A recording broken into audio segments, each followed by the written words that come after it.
Bon, l'art singulier, c'est le terme français, le terme américain, c'est outsider. Et donc, c'est ce qui est out. Donc, je crois que ça correspond assez bien plutôt en américain.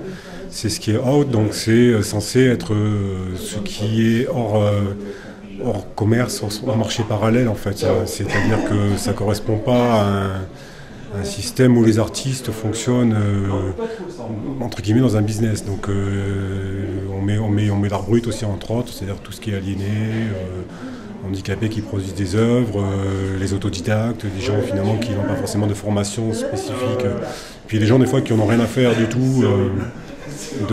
D'avoir une vie d'artiste ou d'avoir dans une galerie, tout ça et tout. Donc c'est des gens finalement qui travaillent beaucoup pour eux, qui sont vraiment dans un fonctionnement extrêmement personnel et souvent très fort, justement, très puissant.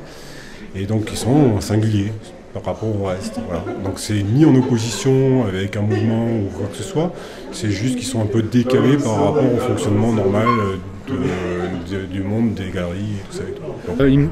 Il me semble que c'est justement un type d'art où les gens qui le font, en fait, ils sortent un peu leur trip. Ma définition de l'art singulier, c'est un art généreux, c'est un art décloisonné, décomplexé. Des gens qui sont dans l'émotion et dans le partage. Quand je me balade, je récupère des objets en fer rouillés, toujours bien rouillés. Et puis après j'en fais des personnages, je mélange avec de la terre cuite, puis des petits objets que je trouve, voilà, et ça, je fais des personnages, j'espère ça raconte une histoire.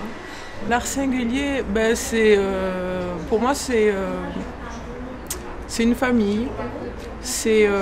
Quand j'ai démarré il n'y a pas très longtemps de ça, quelques années, mon travail de sculpture, et j'étais souvent perdue, quel que soit le contexte d'exposition, je me sentais jamais vraiment à ma place. Et dans l'art singulier, je suis à ma place.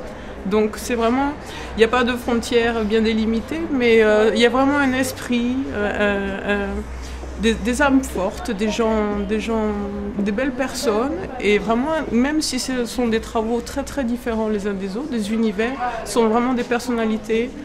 Et des artistes francs, voilà. Donc, Les sculptures, en fait, c'est comme des plantes.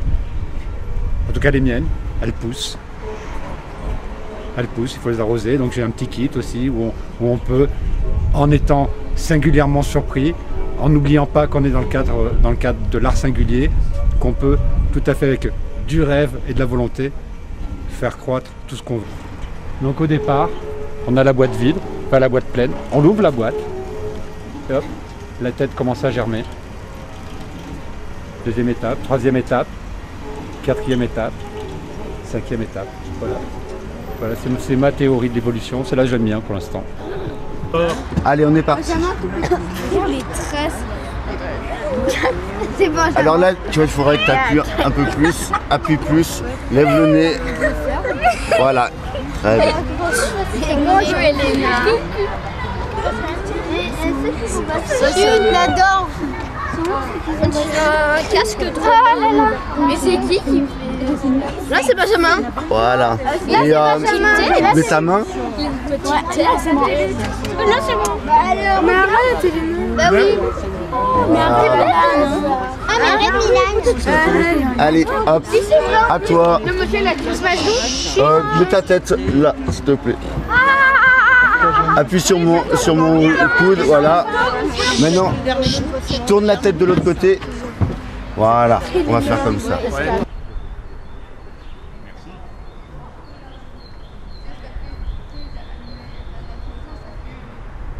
J'adore les lézards, moi, viens. Lazare, j'adore les lézards. Mais regarde, moi j'adore ça. Moi j'adore celui-là, là. Regarde. Alors moi je travaille sur l'idée d'architecture, j'appelle ça même des anarchitectures. C'est-à-dire que j'y connais rien en architecture, mais je suis passionné par ça, donc je fabrique un petit peu mes propres constructions. Et j'essaye qu'elles m'échappent le plus possible, c'est-à-dire que finalement j'essaie qu'elles soient instinctives. Et donc c'est pour ça que là le savoir finalement ne compte pas. Ce qui compte c'est ce que j'ai envie de faire au moment où je le fais. Et voilà, donc c'est juste de l'idée et ça n'a pas trop de références dans le monde de l'architecture. Alors en architecture parce qu'elles sont un peu décomposées, elles sont un peu déséquilibrées. Voilà, elles se baladent dans l'espace, c'est accentué par la couleur blanche qui leur donne un côté aérien, un côté un peu squelettique, fantomatique. Et voilà, donc elles prennent différentes tailles, elles sont soit très petites, soit très très grandes. Et elles sont souvent blanches parce que c'est des pages blanches de dessin, parce que finalement à la fin je redessine par-dessus. I spend my time collecting rubbish. I'm obsessed by rubbish, what we do with it, and it's everywhere. And so I like to just save it from landfill. And everywhere I go, I collect stuff that other people have thrown away, and just spend my time making things with it. This guitar here, I found it was on top of a bin, like a big poubelle in Portugal. Driving along, I could see the top of it sticking out of the bin. So I saw there's a guitar. I go and collect the guitar, and it's like a whole guitar. It wasn't working, and it was a little bit broken. So I just cut this hole here, used the hole there to put a mirror in. This bull was found in a junk shop in Portugal. These swans I actually found just in some woods in England.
J'essaye de faire une critique sur l'homme en utilisant les animaux plus pour leur symbolique et leur... le sens me paraît assez marqué, en fait, comme ça. Ah mais c'est horrible. Ah et ça c'est ses C'est un renard. J'essaye un peu de me moquer de la religion et dans la religion chrétienne il y a l'Eucharistie qui parle justement un peu d'anthropophagie et j'essaye de m'amuser avec ce thème-là, mais c'est comment dire, je me moque plus de moi-même parce que c'est ma tête hein, que de la religion vraiment d'ailleurs. Donc c'est un clin d'œil. Faut pas prendre ça au premier degré, c'est plutôt dans la légèreté.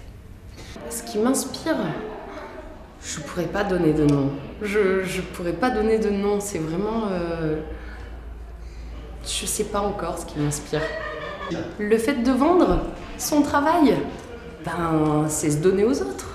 C'est partager ce qu'on est à l'intérieur. Quand on sort, que ce soit des dessins ou du tatouage, ça représente vraiment quelque chose et que c'est notre boulot, c'est comme être constamment à poil devant tout le monde.